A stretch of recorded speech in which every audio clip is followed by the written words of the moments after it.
Istighfar itu ya permohonan ampun kepada Allah Subhanahu wa taala, ya permohonan rahmat Allah Subhanahu wa taala, kembali kepada Allah, mengoneksikan diri kita kepada yang maha baik. Itu diantara percikannya adalah mendapatkan lapangan kebaikan. Yursilis samaa 'alaikum bidrara.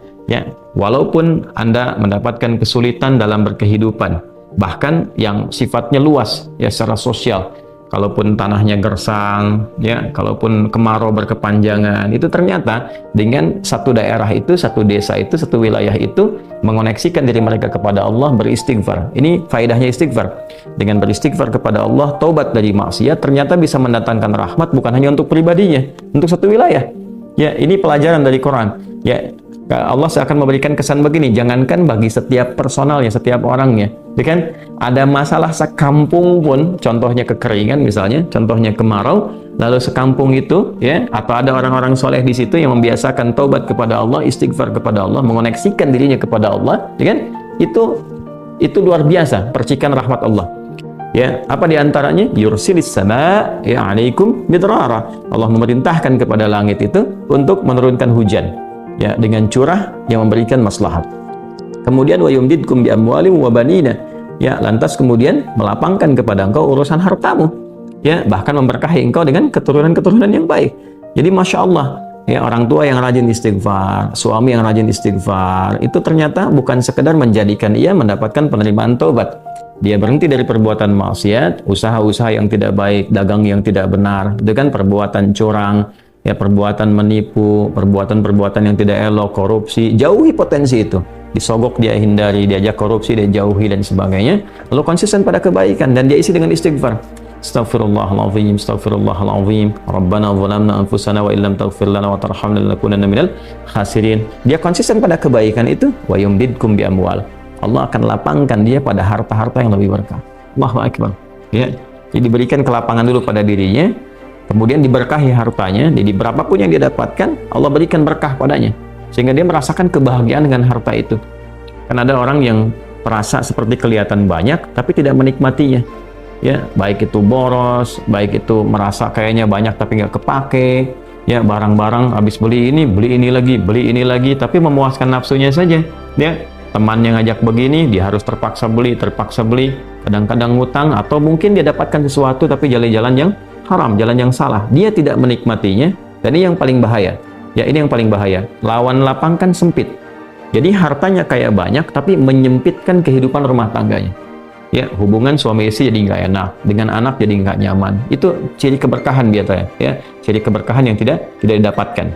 Jadi kalau berkah itu dapat, walaupun terlihat kuantitasnya nggak sama dengan orang, dia 100 juta, ini 1 juta, tapi kenikmatannya luar biasa. Ya, di rumah ada kebahagiaan, hubungan menjadi nyaman, apa yang ditata itu bermanfaat, yang dimakan menjadi daging, dari daging itu terkonstruksi menjadi pengetahuan, jadi macam-macam, jadi energi, ya energinya dipakai pada kebaikan. Sebaliknya yang terlihat seperti banyak, kayaknya banyak nih, ya, tapi tidak memberikan kebahagiaan. Di rumah nggak bahagia, tidak memberikan dampak energi positif, ke ibadah jadi malas.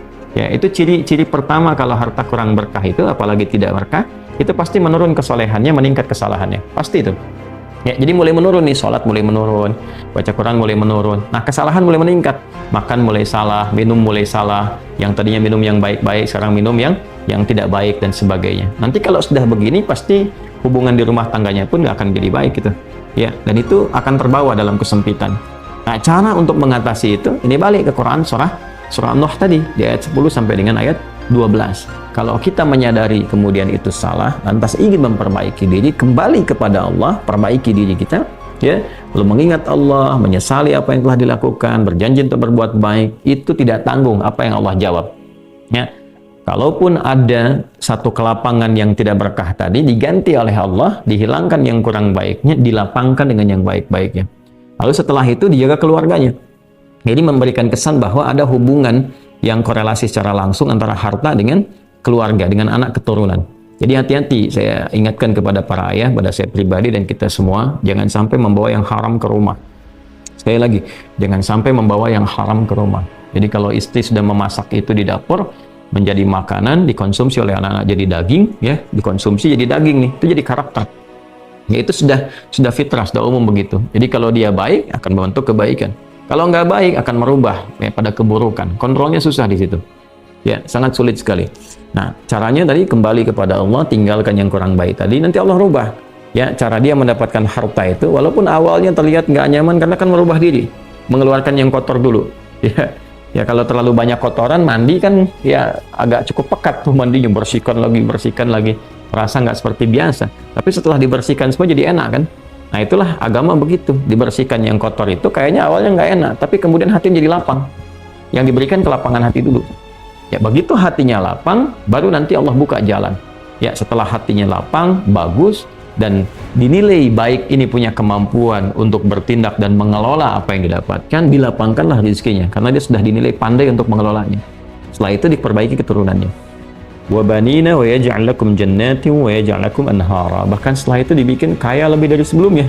Ya asetnya ditambah lagi, diberikan kenikmatan hidup, ya sampai dijaga hingga kembali kepada Allah Subhanahu wa taala. Itu faidah istighfar. Jadi kalau kita biasakan bertekad, berniat memperbaiki diri dari yang salah menjadi baik, itu Allah sudah berikan motivasi. Aku bukan hanya terima taubatmu, tapi aku rubah keadaan hidupmu lebih istimewa, lebih mahal nilainya dibandingkan dengan keadaan sebelumnya yang terlihat seperti fata morgana.